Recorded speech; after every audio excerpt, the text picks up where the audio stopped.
This is part 2 of our Accounting 101 overview. I'm going to backtrack a little bit to this notion of normal balances. So yesterday, maybe we didn't cover it quite as well as I would like. Assets and expenses have normal balances that are debits. Liabilities, revenue, and capital or equity have normal balances that are credits. So again, to backtrack to Megan's point, she asked me the question one day, so if I do a debit, is that an increase or a decrease? And the answer, it depends. It depends upon the type of account. So to go to our next slide, so revenue, typically a credit. So if you want to increase revenue, you have to issue a credit to revenue. Cost of goods sold, typically a debit. So a debit would increase cost of goods sold. Expenses, typically a debit. So a debit would increase the expenses. And then from a balance sheet perspective, it's an asset, like accounts receivable, for example. A debit to accounts receivable would increase it. For a liability, accounts payable, for example, a credit to accounts payable would increase it. And then for equity, for shareholder equity, for example, typically a credit would increase equity. So if you think about revenue and you think about equity, credits are a good thing. You want more credits to revenue and equity. Okay, so let's go forward a little bit. Let's try some journal entries. This might help clarify. Okay, so this is the questions that I sometimes ask in job interviews, and I'm surprised sometimes when I ask these questions and I don't get a good answer. Okay, so the question that I typically ask, I mean, it doesn't apply quite so much to us because we don't make that many cash sales, but in a situation where a sale is made for cash, it's a debit to cash, which increases cash, and a credit to revenue. So a debit to cash is a good thing. A credit to revenue is a good thing. So that's kind of one way I look at it. Go, yeah, this is a good transaction. Debit to cash increases cash. Debit to revenue increases revenue. Oh, sorry, the credit to revenue increases revenue. Okay, so this is what typically happens to us. It's a sale made for credit. So we don't get cash right away, but we get cash later, right? So in this case, a debit to receivables, which is an asset, for $100, and a credit to revenue for $100. Okay, so does that make sense? Okay. This is what you do every day when a bill goes out. And one is the top would be cash basis and the bottom would be accrual basis. Almost. Can we hold that thought for a moment? So cash basis and accrual basis is a different question, and I'll make a note of your question and make sure I come back to it. So cash basis and accrual basis. Okay. So the answer is no. However, let's come back to it. Okay. So far so good. So the sales was made for credit. We debit AR and credit revenue. The customer pays a bill, so debit to cash, which is a good thing, right? And then it's a credit to AR. So when the customer pays the bill, there's no impact on the P&L. So cash and receivables are both on the balance sheet. So it's just a moving of one spot in the balance sheet to the other. But this is good. So when we receive cash from the customer, this is what happens in accounting. Okay, now, so this might not apply to us so much. Maybe if we have software, I suppose, in inventory, that's possible. But just for the sake of illustration, this might apply more to what we do for consulting because our customers oftentimes have inventory. All right, so in this particular case, I think I kind of mentioned this sale of the $100. So it's a debit to receivables, credit to revenue. And then there's a cost of goods sold, say for 150, and then inventory for 150. So this is kind of a bad deal for the customer because the cost of goods sold was more than the revenue of the purchase inventory. I guess I should have reversed this possibly for our example. When we purchase inventory for the customer gets a debit to inventory, which is an asset.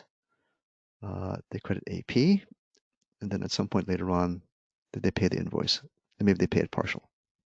So for our purposes, we don't need it that much, but this is important for our clients because this is what they do every day.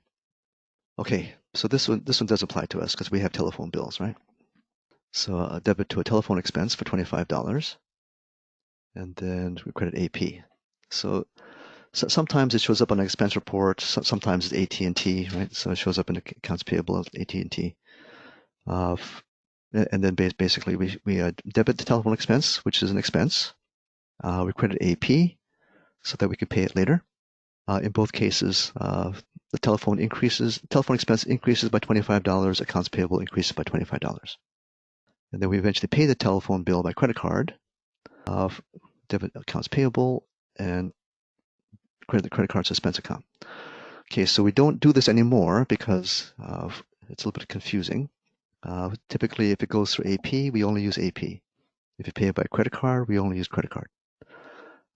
So this example maybe it isn't perfect because this kind of implies we paid the credit card bill in accounts payable or pay the accounts payable telephone expense with a credit card, which is not what we do today.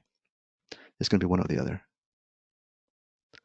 But this is what we do, right? So we pay the credit card statement.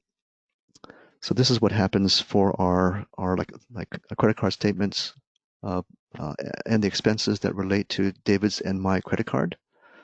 So that the credit card's suspense account is the 8181 and the 5753 or 5953 accounts.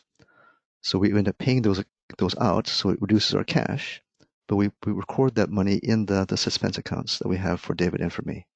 Does that make some sense? Yes. And just to follow the theory, there always has to be a debit and a credit. Always a debit and a credit, and they always have to be the same. Okay. The same, you mean in the amount? The amount, yes. They might have to be the same. Yes.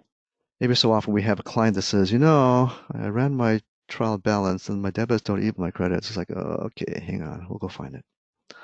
So it happens in systems where sometimes the debits and the credits don't equal. All right, so now, this might look a little familiar. So we did this in some of our other work to create T accounts. Mm-hmm.